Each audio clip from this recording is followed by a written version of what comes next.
ملازمت کی جگہ پہ کپڑے وغیرہ گندے ہو جاتے ہیں اور صفائی کا کوئی انتظام نہیں، تو نماز پڑھنے کے متعلق کیا ہوگا؟ اس میں تو دیکھیں، اس میں کوئی شک نہیں ہے، قرآن کریم میں اللہ تعالیٰ ایک نہایت بنیادی جو اصول ہے وہ بیان کرتا ہے، فاتقوا اللہ ما استطعتم،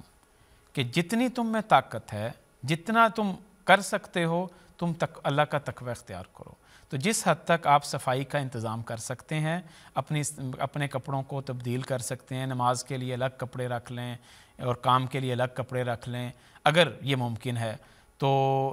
اس طرح آپ دونوں کے لیے ایک انتظام کر سکتے ہیں نماز پڑھنے کے لیے۔ نماز بہرحال مس نہیں کرنی، نماز امپورٹنٹ ہے، اور اگر خدا نخواستہ کپڑے گندے بھی ہیں تو اس کے باوجود بھی ہمیں شریعت سے یہ پتہ لگتا ہے کہ نماز نہیں چھوڑنی، ان گندے کپڑوں میں بھی آپ کی نماز ہو جائے گی۔ چنانچہ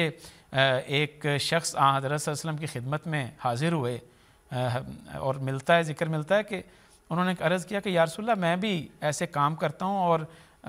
جانوروں کو چراتا ہوں، اور جانوروں کے ساتھ میرے کپڑے لگ جاتے ہیں، اور جانوروں کا جو گند ہے وہ میرے کپڑوں کو لگ جاتا ہے، تو یا رسول اللہ مجھے نماز سے رخصت دے دیں تاکہ میں نماز پڑھوں ہی نہ، اور کیونکہ میرے کپڑے گندے ہوتے ہیں تو اللہ تعالیٰ کی بارگاہ میں جانا ہے، کپڑے صاف ہونے چاہیے۔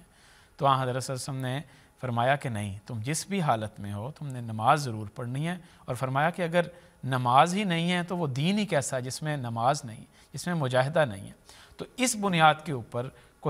ہمیں یہ نہیں سوچنا چاہیے کہ ہمارے کپڑے گندے ہیں تو ہم نے نماز نہیں پڑھنی۔ جس حد تک ہو سکتا ہے کوشش کریں صاف ہو، باقی اللہ تعالیٰ کے ساتھ معاملہ ہے، نماز کسی صورت میں ترک نہیں کی جا سکتی۔ ذاکر منصور صاحب